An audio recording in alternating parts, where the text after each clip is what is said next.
we're gonna be brave, and we're gonna get out of this. Hey, let's go, come on. Get in. Joel? Denise, you get back inside the house! You lock your doors, now! Come on, get...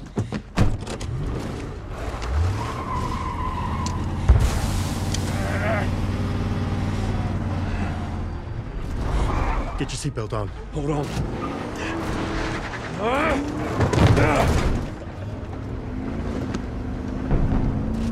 Joining us now are the creators of HBO's The Last of Us, Neil Druckmann and Craig Mazin, along with Gabriel Luna, who plays Tommy. Welcome to Fan Fest, guys. Great to be here. Hey.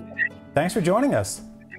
Yeah. Now, not to get too political right off the bat, but The Last of Us is all about mushrooms ruining everything, and I want to know what pizza topping would make for an even worse apocalypse. I mean, pineapple, right? Yeah. Well, pineapple with ham is obviously the worst combination ever. Oh my God, so I love you. Yeah, no, those, I'm from New York, so yeah. No. Oh, thank you. New Jersey. So Look, that makes me so happy. I'm a pepperoni guy all the way, but last night I had a prosciutto and jalapeno, and it did have pineapples on it. Very few, but it did taste pretty good, man. All right, so let's talk about that big, massive escape sequence in the first episode. It's The Last of Us game or show very much plays by like prison rules. You just kind of kick somebody's ass on the first day. Craig and Neil, can you kind of talk about what it was like adapting that from a physical, completely or virtual, completely CGI setup to making it physical and live action? And Gabriel, I guess what it was like to actually be in a speeding truck going through a bomb to hell apocalypse in the making. Craig, let's start with you. Well, my job was to try and recreate the feeling I had when I played the game. It wasn't so much about nailing all the specific things to make it look exactly the same, although the more we did it, the more we often did draw direct inspiration from the way the game looked. It was really about creating the feeling. But when it came to creating tension, that to me is as much about performance. So looking at how Tommy and Joel and Sarah interact with each other as a family within the context of this impending doom, and then how they behave under these extraordinary circumstances. It was exciting to watch, and all we really needed to do was try and instill people at home with the same terrifying feeling that I had the first time when I played the game. What are we doing, Joe? Neil, obviously, like this is something you've already done this once. This isn't your first rodeo, so to speak. What was it like, kind of adding to that and really building on that whole escape sequence?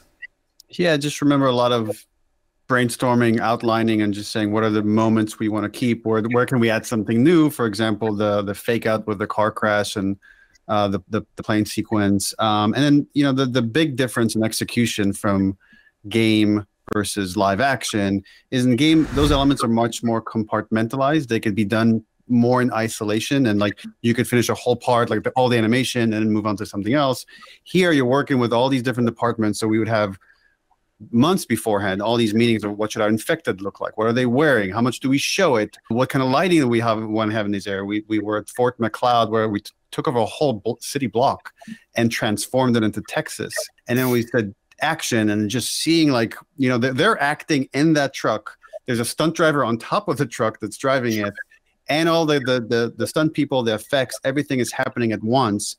So to be able to pull it off, it takes such a coordination of everybody. It was kind of incredible for me to watch. And Gabriel, you've been involved in some gigantic productions before, but this felt just epic. There was an insane energy to the opening of this show. What was this like for you? Yeah, no, as you mentioned, I've been involved in some large productions, and this one kind of topped them all in the sense that everything was tangible. You could see, smell, touch, taste, hear. Everything was there. We spent a lot of time building these small stories, these little vignettes. I know Craig and Neil were just going mad trying to, not only having written this story, and that's with our protagonist, that we're following with our protagonist, but all of this multitude of other small stories being told. We asked Bella and Pedro if they stole anything from set, and they both said no, although they could have been lying. But I want to extend the question to you guys. And no one's looking, no one's paying attention right now, so you won't get in trouble. But did any of you steal anything? I did. Oh, but I did return it. But I stole Ellie's knife. And then the prop master contacted me. He's like, "Look, I'm gonna get in a lot of trouble. Please return it." Give me my knife. So I returned it, but he's gonna send it to me again. So I asked for two things. I asked for Joel's watch and Ellie's knife. So I'm still hopeful at some point I'm gonna get those. Now, one of the decisions in the show was to sort of switch out the spores, which made sense again with the gameplay. There was, gas masks and stuff like that for tendrils, which as like a huge horror fan, I absolutely loved. Just visually, I'd like to hear about how that art direction kind of came together. We're in a genre that there's so many stories out there that one of the smart things Craig said very early on that I immediately latched onto was like, what else can we do to separate ourselves? That we already have the clickers, and that they stand out because the way they have echolocation, how they look. But the more recently infected are closer to zombies. So what can we do that's different? So we had many brainstorms and conversations about what could the vector be? What's another way they could do than just biting someone? And that's where eventually we looked at some concept art, whether you see like some tendril-like things growing on people's skins, and came up with this concept of like, oh, it's not about them being violent necessarily. It's about them wanting to transfer the cordyceps from one host to another. And then the biting is about creating an opening where one didn't exist so they could insert these awful tendrils into you. Yeah, this came out of also an early conversation that I had with a mycologist who is an expert on fungus. And what she was telling me was that there's something called mycelium. Those are these really thin filaments, these strands of fungus. And that is, in fact, what kind of goes through your veins, your circulatory system, and makes its way to your brain.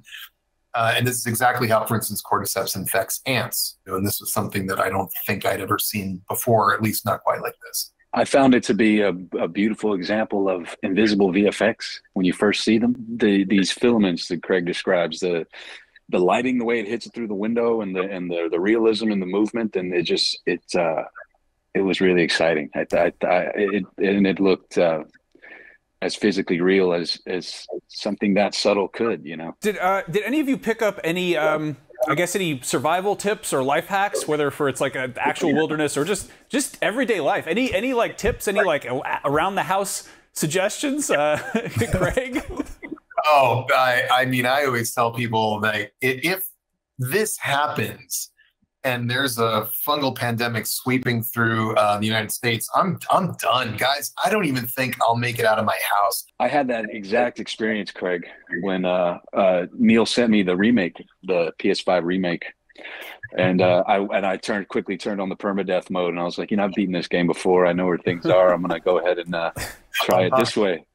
And literally died, man. Got hung up on a fence when you're trying to run into the barn, and you're following Tommy into the barn right the last before the cutaway. Yeah, do your best to become an Ellie and tell some good pun jokes and find your Joel, because otherwise there's no surviving for me. Nice. Now we got a question here from Swami MSN on Twitter. This is for Neil. Now that the show has arrived, do you think you need to write future Last of Us stories from both TV series and game perspective, or will you strictly stick to games? Are your future Last of Us stories impacted by this TV series? So kind of really assuming you're making more Last of Us stuff right there, but that is like a coded. Is there Last of Us Part 3?